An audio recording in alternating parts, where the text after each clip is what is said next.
Welcome to the show that looks at truth, fiction, and reality with a smirk.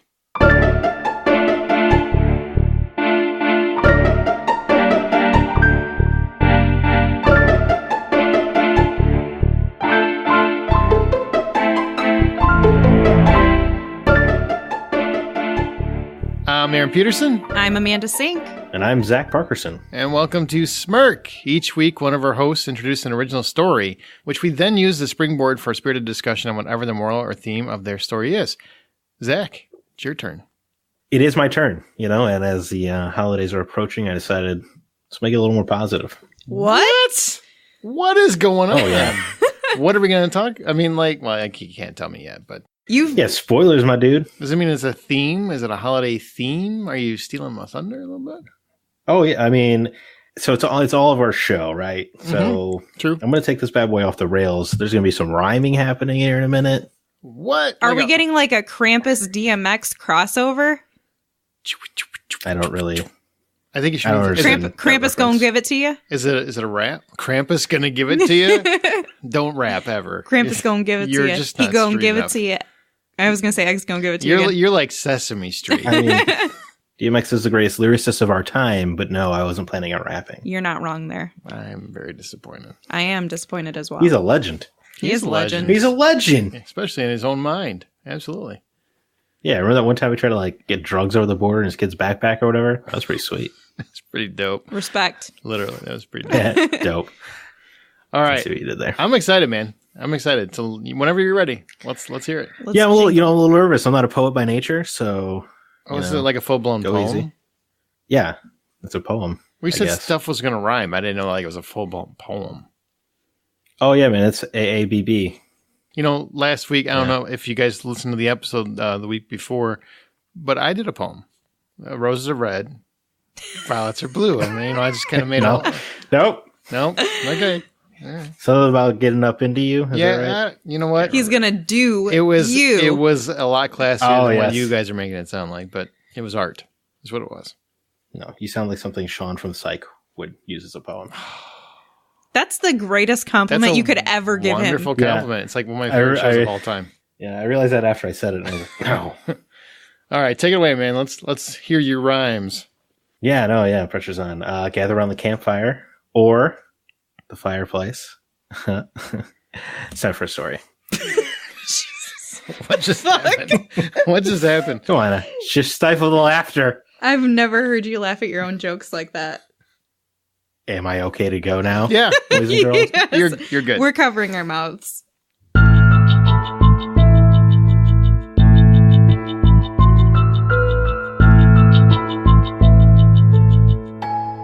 This Christmas was white, so perfect for Mary, and the house was big, hosted by our rich Uncle Barry. Plenty of creatures were stirring, including the mouse. Makes plenty of sense, considering the stuffed full house. As usual, Grandpa was sitting on that age-old couch. He craned his neck forward, forced into a slouch. Truth be told, it looked uncomfortable and rough, but it was hard to care, as he was spewing racist stuff. We caught eyes, and I forced a smile stiff. Looking to my right, it was our Uncle Cliff. Wish I could say something positive here, but it's hard when he's sitting so damn near. He's looking right over me. Guess it's me this time. Every year it's one of us girls who deals with this slime. His hot breath hits the back of my neck. Soon he'll lean over and give me that gross peck. I can see my sister across the room. She laughs at my misery, my very doom. It's nice she could join us this year. Guess her gift was bail. You see, more often than not, her home is in jail. Who could come next, I wonder with fright. Despite my best hopes, it doesn't fill me with delight. As now I can see my father enter the cheer, and I can see how tightly he grips his beer. But at least he's talking with everybody, instead of acting like a near-dead zombie. The same can't be said for Grandma with her radio in hand. She brings her own portable one and listens to sports on the AM band. Don't even get me started on my plethora of cousins. Those rats I wish could be locked in some dungeons. Noisy and loud, you could hear them for miles, but as soon as you yell, they're nothing but smiles. Oh, it's my brother, and he brought his awful boyfriend. It's as if his very reason for being is to offend. Every year we get that much closer to a real fight, as my own personal doomsday clock ticks closer to midnight. This family makes me want to quit, but I guess that's how it goes, isn't it? We all gather up for Christmas this time of year as we fight past the misery to feign Yuletide cheer. I don't know if I should be like impressed that you did a whole poem or like really sad that you made it the most miserable Christmas experience ever. That was the most well-rhymed, savagely dark freaking Christmas poem I've heard in a long time. Where was the joy? I thought you were making it positive. Hey, it's his poem. There was I tricked you, you see. Yeah. We got all excited. I had mistletoe ready and everything. I'm like, I don't want to make out with nobody now. I was jingle belling. Now I'm not doing anything. Perfect. That's what I wanted. Well, that was a dark Christmas turn. Ho, ho, ho. If you say so. Now I have a machine gun. See, he gets it. So, what do you think the moral of the story is? Even in the holidays, families suck. That's what I got. No, that's pretty close to what I've written. No, legitimately, I think it is. Even around the holidays, not everybody has a family that is as cheery as you would like. Amanda. Honestly, maybe just something about how the holidays are. I don't know. Like, one hand, I want to say that the holidays suck. And on the other hand, I want to say that the holidays are the only thing that brings people together, a family together. I don't know. Oh, wow. Positive spin. So what is the moral or theme? I wrote, the holidays are made by the people you bring. That is fair. A lot gets lost this time of year where people, because we have, great families that we spend time with, or we might have good families, or maybe we have awful ones. I don't know. But we forget about the people that don't have either anyone or many people or good families to spend time with. So yeah. Before we dig too deep, I just wanted to ask, what do the holidays mean for you? Oh, boy. Wow. Okay. They're that good, huh? Well, that felt like a deep question. Amanda, what you go? Well, okay. So I guess like, what do I like out of the holidays? What do they mean? What does a holiday mean? I think mean to me. That's what I asked. Yeah. Okay. Thanks so much. I'm just gonna keep reasserting what I've already said.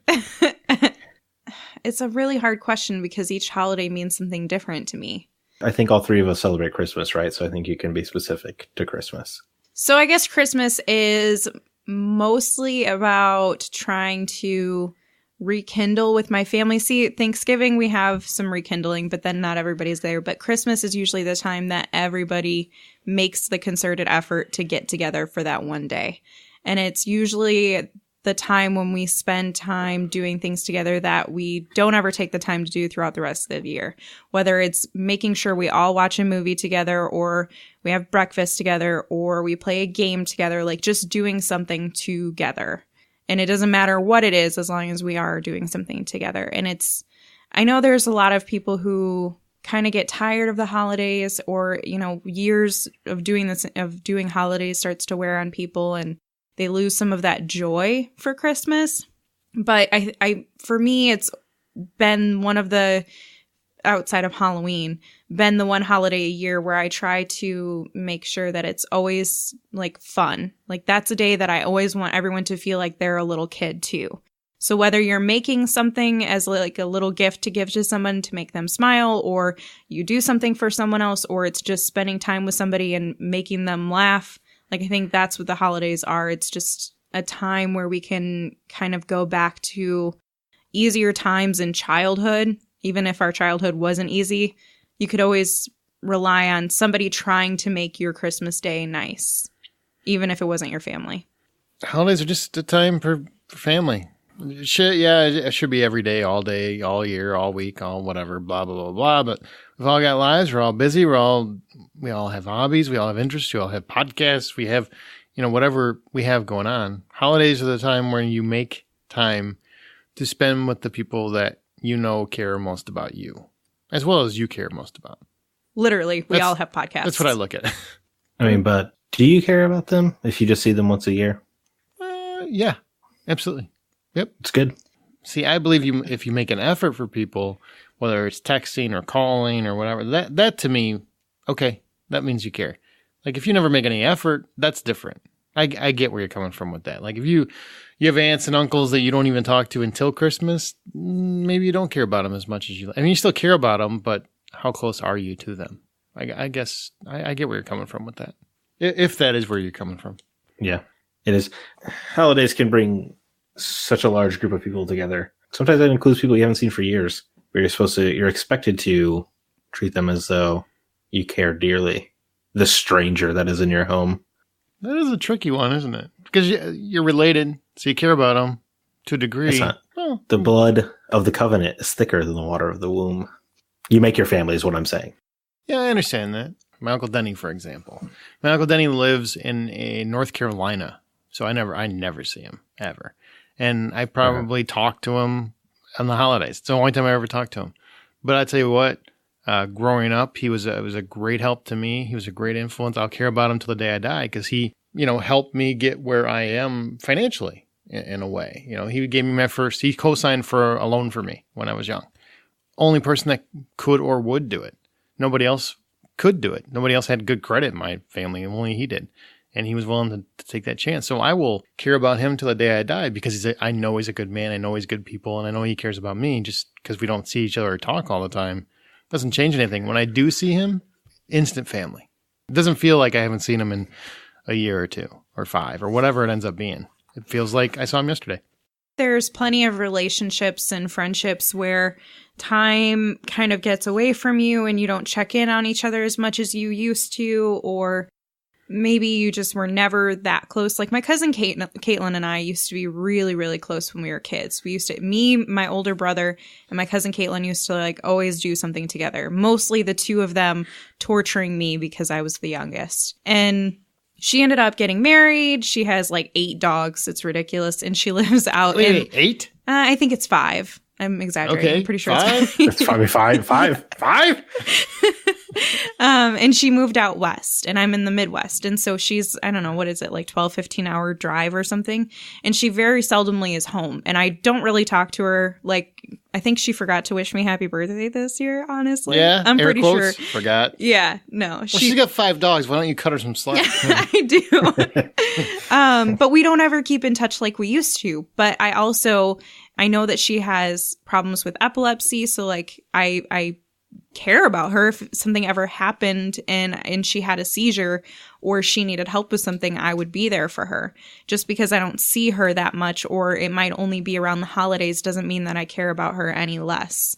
It just means she's not physically close to me anymore. And so our relationship has become distanced. And I think that can happen, and it doesn't mean that you don't care about that person. You can't keep in touch with everybody always. Yeah, you got a life, man. Everybody's got their life to do. Mm-hmm. Just annual convention of strangers. It's kind of goes around. Well, it's kind of a cynical way to look at it. But I mean, I get where you're coming from. But in the same token, I mean, you have to look at it what kind of effort do you make? What kind of effort are they making? Everybody's got things going on or reasons, for why they do what they do or don't do what they do. So I don't hold them accountable. The holidays are the one time where you can all get together and none of that matters. None of whatever you have going on between the 2 or 3 of you or 4 of you matters. It's just... that's malarkey. People bring grudges to holidays every year. We shouldn't. I'm just saying I don't. I go and I'm just like, I'm glad everybody's here. Let's have a good time. Let's eat. Yeah. I mean, honestly.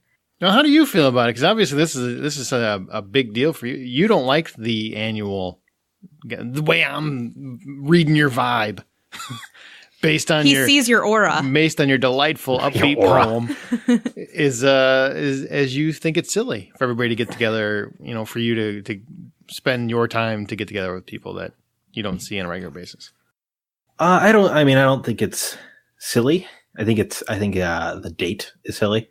Well, the holidays specifically, I think it's very arbitrary. I understand that America is built on Christianity, right? So that's the day that it landed on, and that's the day that's marketed and all that stuff.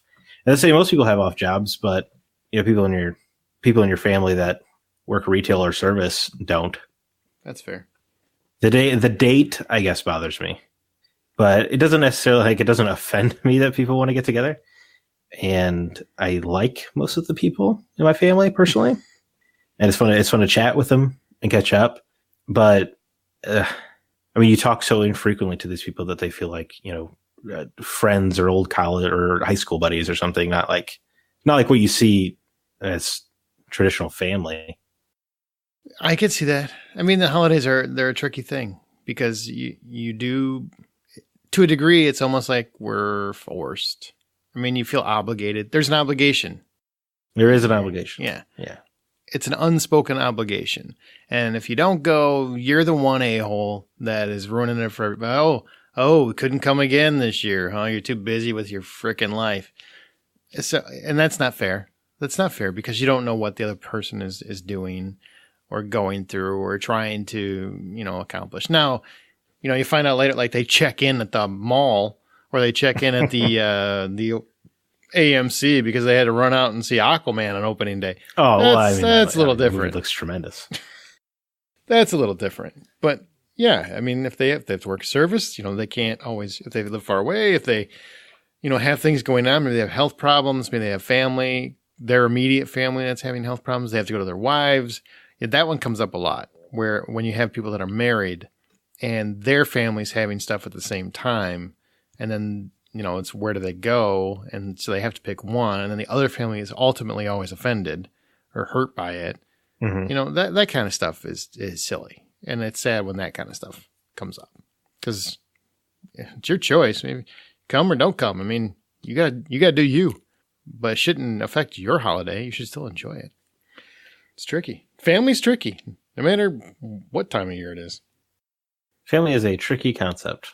True. So how do you feel about the whole gathering? Because you wrote this poem. So I kind of want to know, what you don't like the date.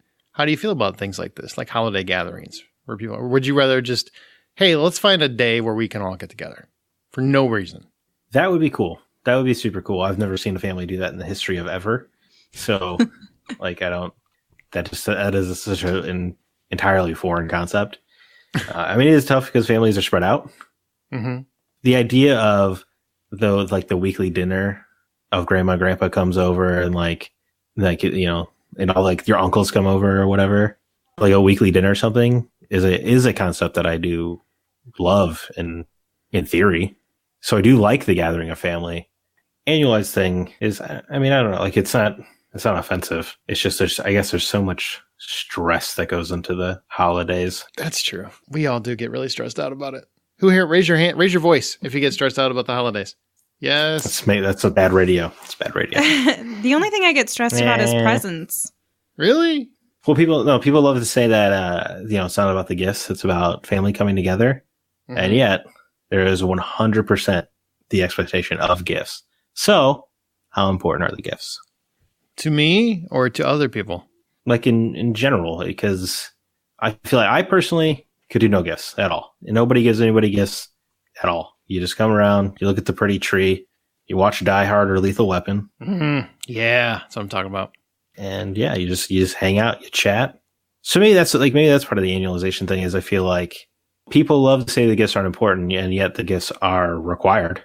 No, I absolutely agree with what you are saying, and 100% would be cool with getting away from that because I do think I would prefer, but your whole family has to come to that agreement. Otherwise it becomes weird. Everybody agrees, you know what? We 100% cap out. You don't spend more than $20 or $25 or something like that, or you make it. But whatever it is, you can't be anything I want. It can't be anything I want to get. It has to be something you buy for me. You go to a store or you make it or you find it somewhere randomly, throughout the year. And that's your gift. You get one gift, but it can't be something I want. It has to be something that you think you saw and thought of me and then you bought. That I would love to do something like that. I mean, not having presents, that's fine too. I do think there's something fun about presents and magical in a way, even though I agree with you, the meaning's been lost a little bit. But I would love to do something like that where it's small but meaningful. Yeah, I like presents that are meaningful. I like giving presents that are meaningful. I like trying to craft something together that I think somebody will, even if it looks really crappy, they'll be like, oh, it was sweet that she tried to put the effort in to make that. Sounds like pity. Maybe. It's cute that she tried. Yeah. She's such a special one. She's touched. It's It's nice that you let him out of the house every now and again.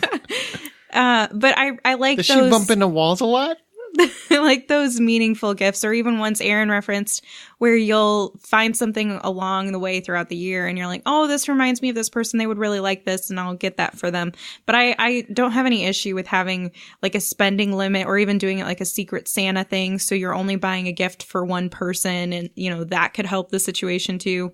But I wouldn't say that the holiday is about gifts, because it's definitely not about gifts, but I would say that there is something that's special about doing some sort of an exchange for Christmas.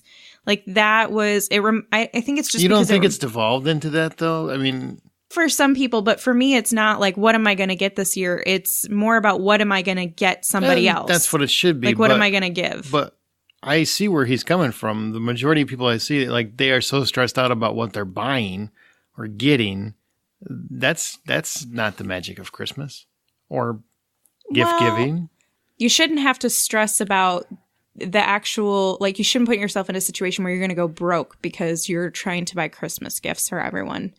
You should do what's within your means, or just make something. Like even if you just make an ornament, I feel like or write a letter, like just write something nice to somebody to be in the spirit of trying to make somebody smile with something. It doesn't have to be a store-bought gift. I prefer gifts that are like crafted, or somebody thought of and was like, you know what, this would mean something to her.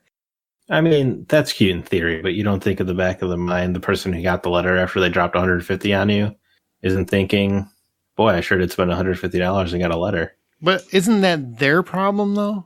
Because, I mean, yes, it is their problem, but there's no way you're not thinking about that yourself and stressing over the fact that, like, oh man, they got me this sweet computer. I got them a letter. I did not get the expectations correct on this. Mm-hmm. I'll be honest, that never bothers me. Never bothers me. And to be perfectly honest, look, I'm a parent, so I've always spent more on my kids than they've ever spent on me, and probably will never come close. I never once think, well, you sons of bitches, why don't you pony up and get close to what I spend on you? That doesn't come up to me. and I'll buy things for people, and I actually buy for like close friends. I'll go and get them a little something, and we don't exchange presents. I just buy them because it's the holiday and I want to buy them something.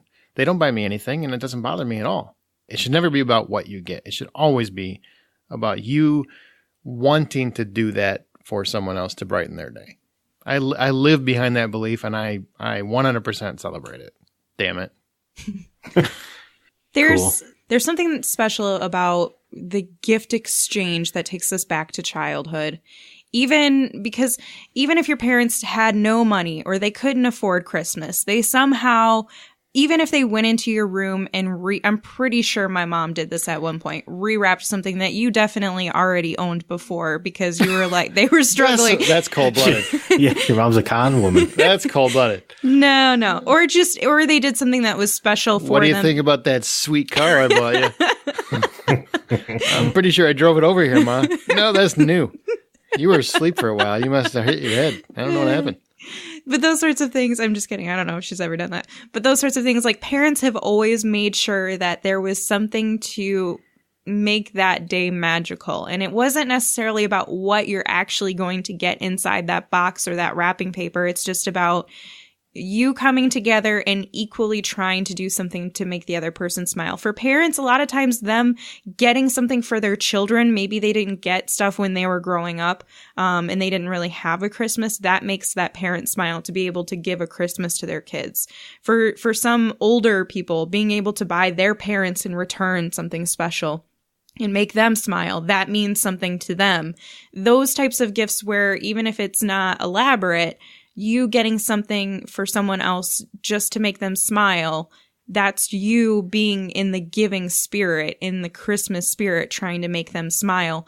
Or sentiment. It's always sentiment, not dollars. Yeah, dollars don't matter totally. to me, but sentiment does. You could literally, okay, one of my favorite gifts that I have ever gotten to this day is a Scream keychain. Like, it's a little doll, and he has a paper clip for a knife, and he's Ghostface. And he was on my keychain until like he kept falling off. So now he just sits in my purse. But that thing probably cost at maximum $20, like at most. Expensive keychain. Keychain, $6 maybe? Yeah, probably. Yeah. I was going to go with $5 mark, but I'm not going to underbid here. Well, that's like drastically overbid.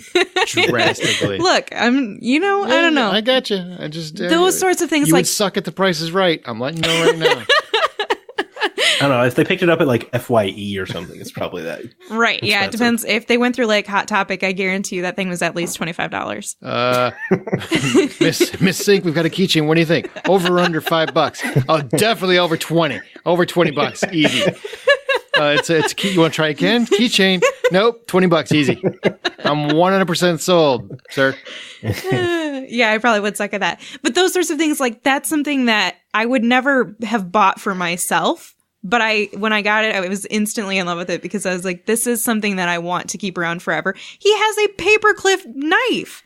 Like it's folded into a knife and it's the cutest thing ever. Like I know I'm saying that about a serial killer, but so it's just those sorts Charles of things. Manson was cute.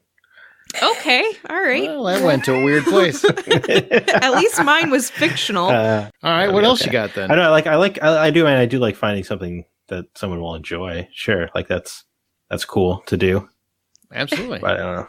Yeah, I don't know. I feel like there's just so much pressure and gift giving. Easy. You know what? I find Can't handle it. Find something that, don't go crazy. Don't spend a lot of money. Find something where you see it and that immediately makes you think of someone. Those are the gifts that's when I buy that gift because I'm like, that person's going to love that. That person's going to love that. I'm going to buy a cousin some trash bags. I just feel like that's what I think of you. I don't think you should do that. You said get a gift that makes you immediately think of somebody. You know what? You're garbage. you do you.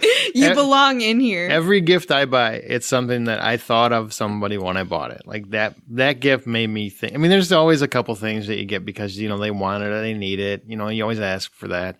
But I always buy something that makes me think of that person that I'm buying it for. Always.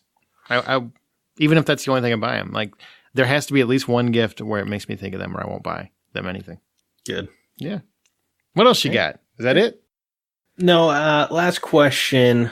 Why do these gatherings feel obligated to invite everyone? Because I think we all know every family has some bad apples. Some people have some like terrible apples. That's true. In their family. This is such a hard question. Screw the bad apples. Keep them out. That's easier said than done, though. Done. Said and Probably because done. of social pressure from other family members. There are certain, there are situations where like your uncle has been a real jerk to you your entire life, but everyone else just knows him as like a fun-loving guy. Mm-hmm. And now you're like, you have the pressure to not ruin Christmas by making a scene.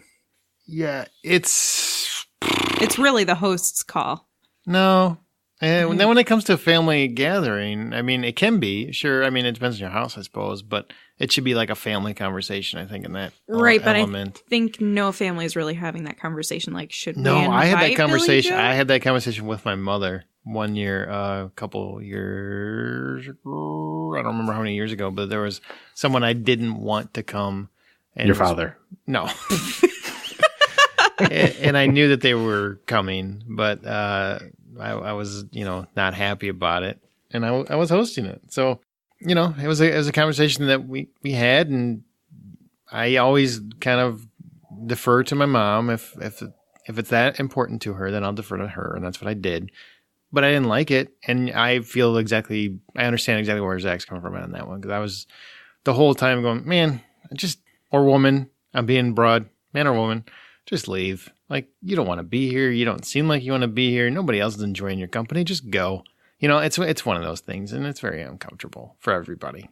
Yeah. The bigger problem is not necessarily when it's someone that everyone doesn't like. It's when one person and when two individuals don't get along with each other, but everybody else gets it along with those two.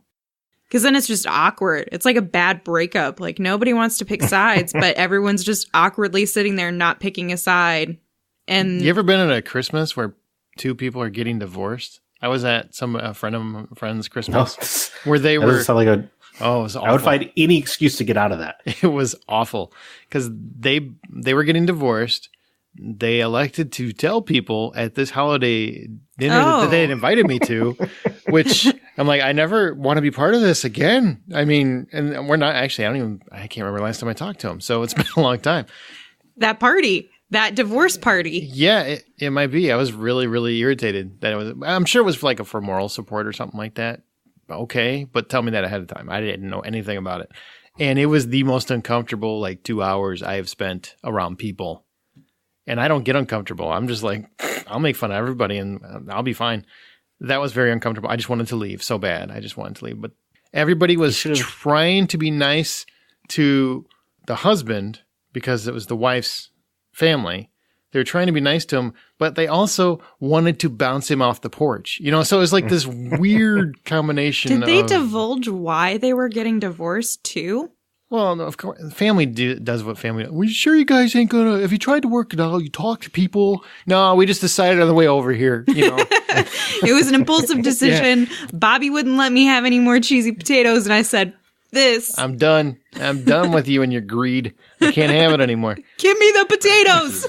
Cheesy potatoes are bust. Yeah. And I tried, because the way my brain works is I try to defer to jokes. So I'm like, oh God, no. Yeah. And my humor wasn't working. You can't make jokes about divorce at Christmas. Sure you can. I was trying, but they didn't think they were funny. Because of course somebody, have you tried to make this work? Have you gone to counseling? It was almost like The Ref. It was like a scene from The Ref. And I'm just like, I'm like, no, they decided on the way over here. They were talking about it in the car. And nobody laughed. They think it was funny. And then something came up like, what are you going to do with the kids? And I'm like, I heard they were going to sell them. I don't know about what you guys heard. That's good. See, no, yeah, you're doing the Lord's work. Didn't work though. Didn't work. Oh, wow. I was going to say you should have just hit on one of them in an extremely over the top fashion. The husband especially. Yeah, for sure. Yeah. Either one. Yeah. Just escalate the uncomfortableness. Yeah. They had an affair with you. They each had an affair with you. You're both about to be single. One of you guys would work out with me. You know what I'm saying? Oh boy. What else we got? No, you're right. You're right that it is tricky as a whole family. I think I might be approaching a point where I'm okay just causing a scene. Ooh. Yeah. Good. Hey. So I think that's okay. I don't think I could do that. I mean, really, my mom, I wouldn't want to make her feel uncomfortable. I really care about that. I'm okay with it. You're like, I will make her feel horrible. It's fine. She will walk it off. There's so much indirectness in life that I'm starting to value being direct with people, no matter the outcome. I respect that. And it's not always working out, but it's the cat's meow, so to speak. It works out well. Well, anyway, you guys think that story was truth or fiction? It was a poem. It rhymed. True rhyme. True rhymes. And somebody's true story. Let me know what you think, Boo. Do you think the story's true? Don't call me Boo ever again. Fiction? It is truth. Is it your story? No. Oh. Is it your wife's story? No. Maybe. All right. That's interesting. True, huh? You got me. Mm-hmm. I didn't see that as being a true story. You said true. You said true. Well, yeah, but I just said that because I had to guess one. Are we back on the ghost stories again? I wasn't sold. All right. So what's the title of your tale? Yuletide Cheer. That's great. Good title. Yeah, like that. Well, as our show goes, we will occasionally pick listener stories to read and discuss in Smirk. If you'd like to have yours read, email it to mystory@smirkpodcast.com. Join the conversation by joining our Facebook group. Follow us on Twitter @SmirkPodcast. And please use the show's hashtag Smirk. And also share the episode with your friends if you could. We're trying to grow the show still. It's the first year. We got a good 50-some episodes in the bank, as the kids say. I don't know. Yep, that's what they say. Okay, thank goodness. And we got to get the word out. And you guys are our best line of defense. So if you could leave us a review on Apple Podcasts or whatever you use, as well as share the show on whatever social media outlets you use. Reddit is great. Share it there. Share it on Twitter, Facebook, whatever. And hey, if you do a review for us, send us a little message or tweet us or something and let us know, and we'll give you a little shout out on the show. Absolutely. Yeah, absolutely. Say thank you. All right. As you write your own life story, always remember to tell it with a holiday smirk.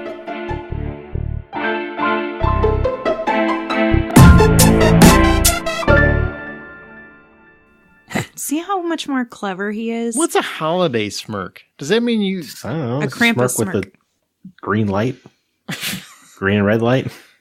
What? Lights are involved. You have no idea what you're saying. I don't think so. Anymore. Do you jam red and green lights in your mouth when you smile? That's the only way I can see a holiday smirk. Yeah, it's like Jared Leto's Joker. Oh, there's a grill involved. I can't do it. Holiday smirks suck then. A red and green grill.